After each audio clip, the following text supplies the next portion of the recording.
आपण पाहत आहात महाराष्ट्र वृत्तदर्शन न्यूज, रोखठोक आणि निर्भीड.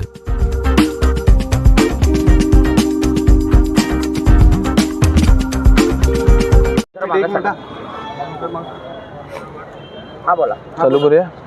नमस्कार, मी ॲडव्होकेट अजिंक्य चंद्रशेखर कुलकर्णी. भारतीय जनता पार्टीतर्फे सर्व उमेदवारांची जे ॲडव्होकेसी आहे किंवा सर्व उमेदवारांच्या अनुषंगानं मी वकील म्हणून त्यांचं काम पाहतोय आणि पार्टीनं मला तसा अधिकार दिलेला आहे. त्यानुसार आज आपण जमलो याच्यासाठी की प्रभाग क्रमांक 6 सांगली मिरज आणि कुपवाड महानगरपालिका सार्वत्रिक निवडणूक 2025 ते 2026 ह्याच्यामध्ये प्रभाग 6 मध्ये इच्छुक उमेदवार श्री मैनुद्दीन शमशुद्दीन बागवान यांच्याविरुद्ध आम्ही तक्रारी अर्ज दाखल केलेला आहे. आमचं म्हणणं असं आहे की आमचे तक्रारदार उमेदवार आमच्या इथं आहेत. त्यांचं नाव आहे अल्लाबक्ष गडेकरी. हे अल्लाबक्ष गडेकरी आमच्या भाजप पक्षाचे अधिकृत उमेदवार म्हणून घोषित केलेले आहेत. त्यांच्यातर्फे आम्ही अर्ज पुटअप केलेला आहे माननीय निवडणूक अधिकाऱ्यांसमोर. तर आमचा तक्रारी अर्ज असा आहे की सांगली मिरज आणि कुपवाड महानगरपालिकेमध्ये श्री मैनुद्दीन शमशुद्दीन बागवान यांनी महानगरपालिकेच्या गाडीचा हा गैरवापर केलेला होता आणि त्यानुसार तत्कालीन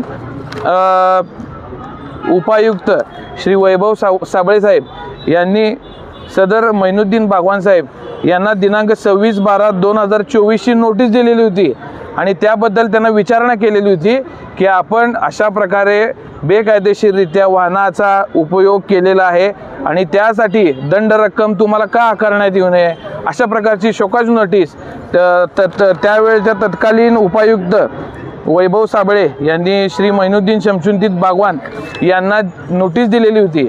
आणि आमचं म्हणणं तेच आहे आजसुद्धा की मैनुद्दीन बागवान साहेब यांनी सदरच्या नोटिसीचा उल्लेख कुठल्याही प्रकारे या प्रतिज्ञापत्रामध्ये किंवा निवडणुकीच्या अर्जामध्ये नमूद केलेला नाही आहे. त्यामुळे ह्या पूर्ण इलेक्शन कमिशन ऑफ इंडिया किंवा राज्य निवडणूक आयोग याची त्या उमेदवारांनी फसवणूक केलेली आहे. आणि मुळामध्ये आता जो आम्ही तक्रारी अर्ज दिला आहे हा तक्रारी अर्ज आणि त्यांचा उमेदवारी अर्ज हा माननीय निवडणूक अधिकारी माननीय निवडणूक निर्णय अधिकारी यांनी प्रलंबित ठेवलेला आहे. अजूनसुद्धा त्याच्यावर निर्णय झालेला नाही आहे आणि सदरच्या आमच्या तक्रारीप्रमाणे अहवाल मागवण्यासाठी सदरची फाईल ही सांगली मिरज कुपवाड महानगरपालिकेचे आयुक्त श्री गांधी साहेब यांच्याकडे पाठवण्यात आलेले आहे आणि तोपर्यंत हा आमचा अर्ज आणि निर्णय हा प्रलंबित ठेवण्यात आलेला आहे. पण यामध्ये अद्याप नाही रक्कम निश्चित होऊन तशी नोटीस बजावलेली नाही. त्याबाबत काय काय सबळ पुरावे दाखल केलेत का? बघा, तुमचा प्रश्न बरोबर आहे की कुठल्याही प्रकारे जरी रक्कम याच्यामध्ये अजून कन्फर्म झालेली नसली तरी रकमेबाबतचा खुलासा हा कोणत्याही प्रकारे उपायुक्त किंवा आयुक्त हे उमेदवाराला देत नसतात.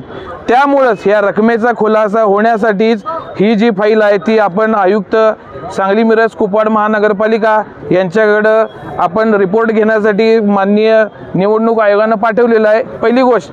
दुसरी गोष्ट अशी, जर त्यांना ही नोटीस पोचलेली होती तर त्या नोटिसीचा खुलासा त्यांनी प्रतिज्ञापत्रामध्ये का केला नाही?